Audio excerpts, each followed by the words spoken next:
So what I was doing here is I was using alternate picking and speed picking. Two very different things. But the reason why we think it's one is because we're basically doing the same things. If we have to describe what we're doing, we're picking, down and up all the time. If I just did a downstroke, then I'm going to do an upstroke next time, right? And vice versa.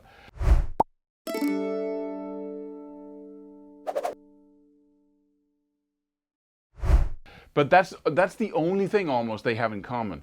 Because if you want to practice alternate picking, just look at my hand now. Now I'm doing alternate picking. Right?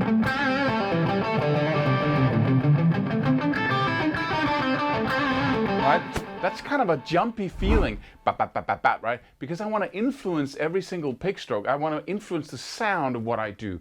And I can only do that by picking really deep in the strings, right?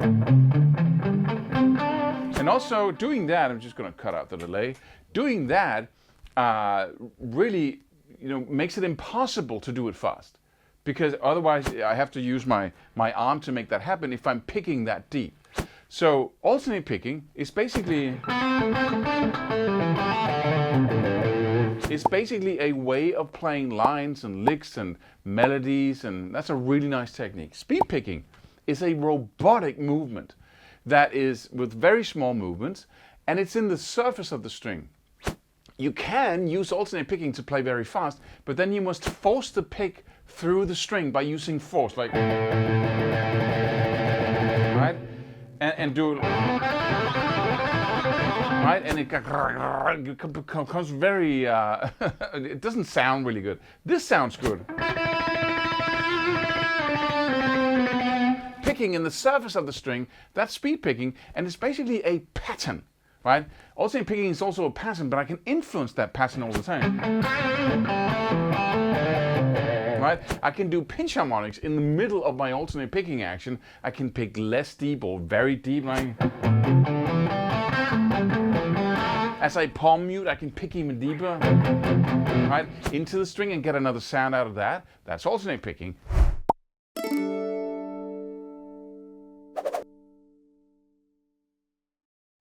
Speed picking is in the surface of the string. When I'm picking faster, I'm also picking louder, right? If I hit my hand, let's say this is the pick, this is the string, and I'm going like that, right? That's one, if you could hear the slap here, it would be like, right? That's the slap.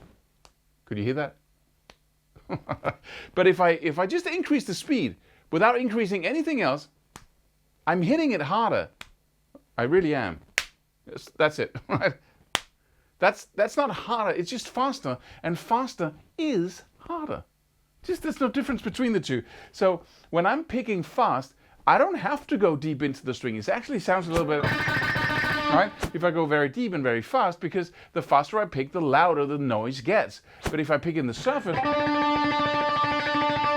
I get this kind of really delicious little punch every time I hit the string. So I don't need to pick deep. And when I pick just in the surface of the, and I really mean that. If you go like that and you saw me pick, you couldn't see the pick below the string, because it's so much. I'm not picking deeper than the string itself. I'm not even picking, I'm picking half of the string, maybe a third or a quarter of the thickness of the string, and that is so small. So when you practice that, you're risking missing the string, right? And that's what makes people practice alternate picking, try to get it up to speed, which is almost impossible. Also a little thing, right? If this is the string, and I need to pick it, this is two strings, right? And I'm picking it, and I'm going very deep, because, this is the motion here, right? Deep into the string. And when I have to go to the next string, I have to jump over it, because the deeper I pick into the string, the more I have to jump out in order to hit the next string. So string shifting becomes extremely difficult because I'm so deep.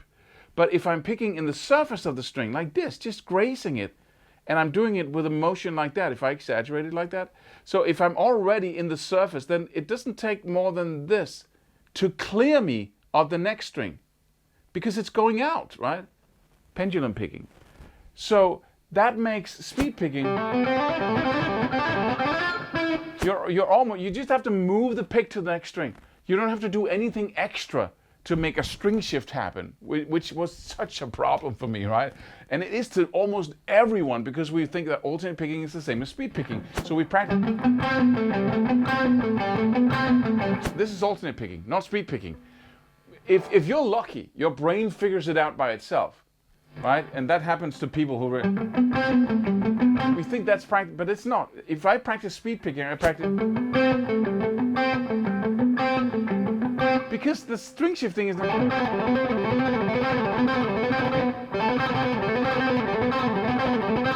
I used to struggle with this. This is Paul Gilbert's original exercise or lick from his first instructional video back in the 80s, where you go 4 notes up and down and you have that string shift, then you go right back again.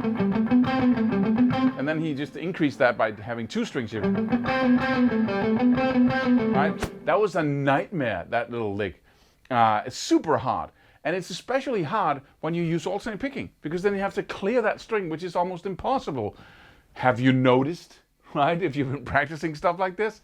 But if you're in the surface, you're already clearing the string just by moving your hand, because you have that little swing. If you're using pendulum picking, like he is, like Aldi Meola is, like John McLaughlin is, right? So, but then you run into another problem, and that is precision. Having a consistent picking depth is really the whole thing here.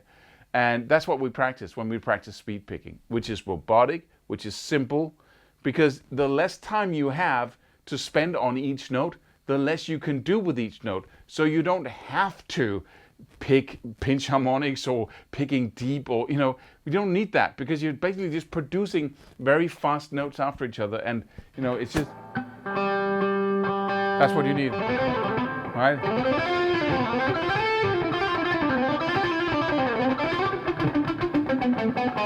And then you get that effortless, not alternate picking, but speed picking action, right? So pick in the mere surface of the string. Practice that. My name is Claus Levin. Do not forget to subscribe. Please hit that button, man, because it's important to me. Anyway, and you won't miss any future videos, and there'll be a lot of them coming. So hope to see you in the next one.